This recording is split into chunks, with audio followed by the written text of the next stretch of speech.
Hi Aries, welcome. Tingnan natin kung ano mensahe sa'yo. Be open-minded po, hindi po halos lahat makaresonate, kaya piliin nyo na lamang. And thank you nga po pala sa mga nag-subscribe, lalo-lalo sa mga bumabalik. Marami pong salamat. So, nakikita ko din dito, no? Meron kang mga nais na gawin, okay? Meron kang mga gustong marating. Nafe-feel ko din dito na yung iba sa inyo, nakikita mo na yung halaga mo, or pwede rin sabihin na meron ka dito mga gustong mangyari o marating na kung saan makakamit mo ito. Kumbaga, nafe-feel ko dito na marami kang pagsubok na kinaharap, pero itong mga pagsubok na ito yung nagtutulak sa'yo para magtagumpay dito. So, nakikita ko rin dito, no, marami ka man challenge na kinaharap. Nafe-feel ko dito yung kung ano man yung desire or gusto mo, nakikita ko dito na makakamit mo to, okay? Meron ka ditong mabibili. Pwede rin sabihin nagpaplano ka magkaroon ng kotse, or pwede rin sabihin bahay, meron ka ditong ma-achieve, or meron kang makakamit ngayong July, okay? Pwede maganap to July 29. Yung iba sa inyo, meron ditong mahalaga kang bagay na mabibili. Ito din na-feel ko, or pwede rin meron kang pinaplano, at masasakatuparan mo to. So, nakikita ko rin dito, no, yung iba sa inyo, control, or pwede rin sabihin, meron ka ditong tao na very controlling, nagmamanipula, kahit sa katrabaho, or pwede rin sabihin sa karelasyon, okay? Merong tao dito na sumasalungat sa lahat ng gusto mo, okay? Kumbaga, napaka-toxic lang ng energy ng tao nito. Gusto nito, lahat hawak-hawak niya, lahat mamamanipula niya, okay? Controlling, ganyan. Pero ganun pa man, nafe-feel ko dito na maalisan mo to, okay? So, nakikita ko dito, meron ditong away, okay? Meron ditong conflict na magaganap. Kasi pwede rin sabihin, meron ka ditong tao na controlling. Pwedeng ito yung maging dahilan kung bakit magkaroon kayo dito ng away, okay? Kasi ayaw mo na dito ng kinokontrol, or pwede rin sabihin na meron ka ditong biyanan, okay? Or asawa na controlling, okay? Pwedeng maghatid ito ng conflict.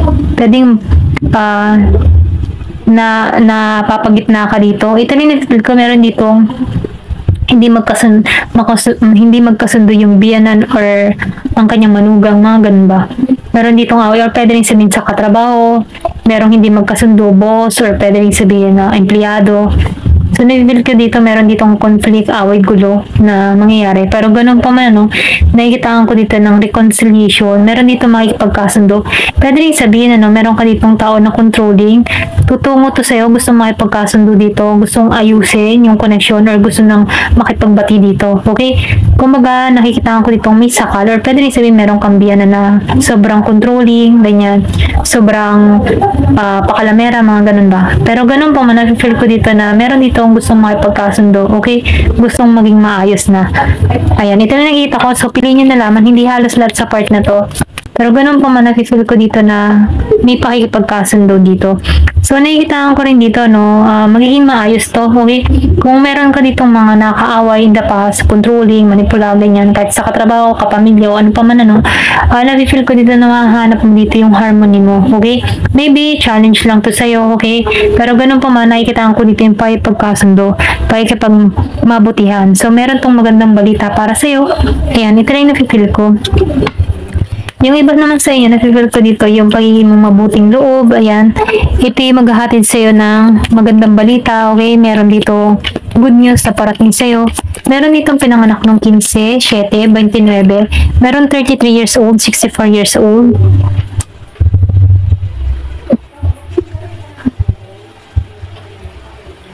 Ayan, nahulog to. So, meron dito blessing. So, nakikita ko din dito, meron ditong blessing na parating.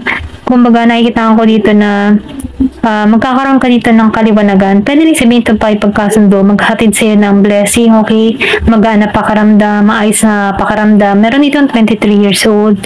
So, kung sino man itong mga nakaaway mo dito, or may nakatampuhan, ayan. Meron ditong pa ipagkasundo. Okay? Give me the message. So, meron din ditong hatid na blessing. Yung iba sa inyo, nakikita ko dito, magta-travel. Matagal mo na tong hiling. Ayan, okay. So, sinabihan ka dito, okay, magiging maayos ang lahat. Or, pwede rin sabihin niya, sabi ko kanina, meron din ako nakikita dito magta-travel. Magiging okay ang lahat, okay? Ito yung maghahatid sa'yo ng stability. So, makikita ko dito ng harmony sa pupuntahan mo dito. Abundance ka dito. commitment. So, nafe-feel ko din dito, no? Yung iba sa inyo, gusto mo nang makawala sa commitment na to. Kumbaga, hindi ka na masaya dito. Yung iba, hindi halos lahat. Ito lang yung nafe-feel ko. So, meron itong kontrata. Pwede rin sa trabaho, no? Gusto mo nang alisan yung trabaho mo, kaya lang hindi mo siya maalisan kasi may contract, tapusin yung contract. Ito yung nagpapagapos sa'yo kung bakit natatrap ka sa sitwasyon. Parang toxic na. Pwede rin, meron kang mga katrabaho ditong toxic na gusto mo na tong alisan. Okay, ang hirap-hirap na sitwasyon. Pero nabikal ko dito, maalisan mo to. Okay, meron 34 years old. Withdrawal. So, alisan mo to. Ito yung misaya, no? Meron ka ditong aalisan, kumbaga ginising ka dito, kumbaga ikaw, pagod ka na, quit ka na, or pwede rin sabihin may nakaaway ka ditong boss, katrabaho dito, conflict. Pero makikipagkasundo to, kasi aalisan mo na to okay? Ito lang nakikita ko. So, piliin nyo na lamang, ito lang nafe-feel ko. Meron ka ditong i-reject or nagising ka na dito, aalisan mo na to, ayaw mo na mag-tiis para dito kasi sobra ka ng control. Kumbaga, sobra na yung ginagawa sa'yo, very controlling, wala ka ng kalayaan, mga ganun ba? Okay? Stubbornness. Kasi nakikita ko dito matigas ang ulo. Okay, meron dito matigas ang ulo. Kumbaga, meron ka ditong kadiling na arrogante, matigas ang ulo. Kumbaga, gusto niya, siya lalagi ang masusunod. May pagka makasarili to. Kumbaga, umay ka na o naririndi ka na para rito. Kasi controlling. Or pwede rin, meron ka ditong kadiling na mabunganga. Okay? Ayan. So, ikaw, mahanap ka dito ng panibago. Yung magiging kang masaya, ayaw mo na ng kaguluhan, ayaw mo na ng kalungkutan. Gusto mo maging masaya, gusto mo na maging maayos. Gusto mo nang maging malaya dito sa sitwasyon na nararanasan mo. Gusto mo na tong i-quit itong mga nangyayari sa iyo, okay? Kasi nahihirapan ka na dito Pero ganun pa man, na-feel ko dito yung kagalakan, kasiyahan na parating sa iyo. Give me my information.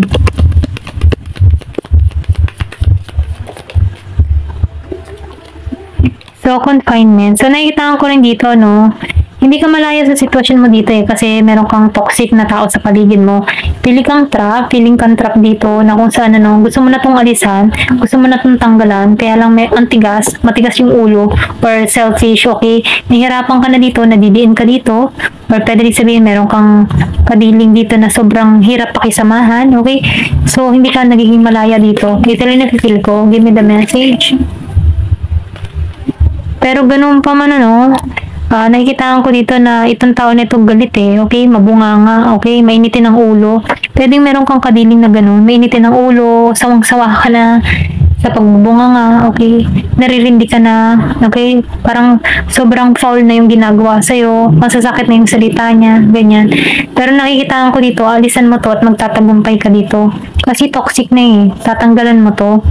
So, ang tanong victory ay masasaka kamay mo, kumbaga masasaka tuparan mo.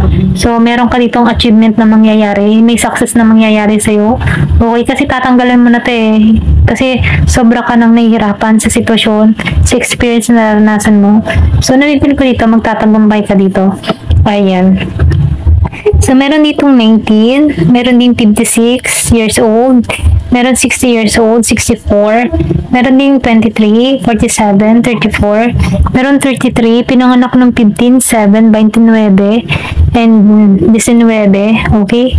Ito lang yung nakikita ko, and 23. Ayan. Tingnan pa natin dito sa card na to.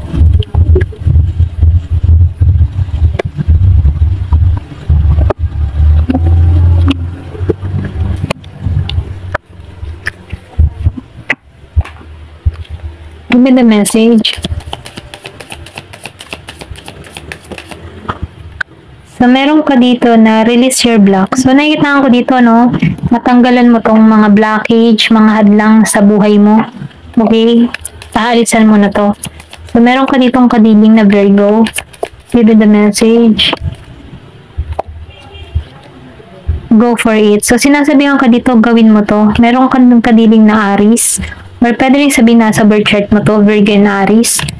Kung malalaman mo yung kabuuan ng birth chart mo, new moon in Aries. So, meron dito be proud of yourself. So, nakikita ko dito, na kontrolin ka eh, hindi ka makapag-desisyon sa mga bagay na gusto mo. Kumbaga, naka-stuck ka. So ngayon, meron dito nagbibigay ng lakas ng loob sa'yo na kailangan ng alisan to para hindi ka na masakal sa sitwasyon. Kumbaga, nagkakaroon ka dito ng paggising, okay? So, sinasabihan ka dito, natanggalan to mga nagpapahirap sa'yo, kaya mo to, and be proud of yourself. So, magiging kang proud para sa sarili mo kasi yung triumph yung tagumpay, mapapasa kamay mo at magiging kang proud dahil nalampasan mo to or malalampasan mo to. Okay?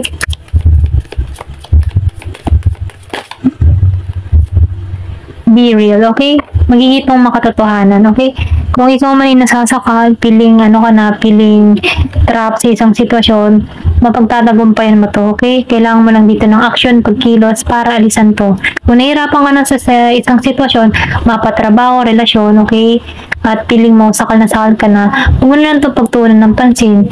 Kumbaga, alisan mo to. Pero kung asawa mo na to, no, at hindi mo na to maalisan, so, ang may imumungkahi lang dito, no, huwag mo na lang pansinin, okay? Kumbaga, lampas na lang sa kabilang tenga para hindi magsabog. Ayan.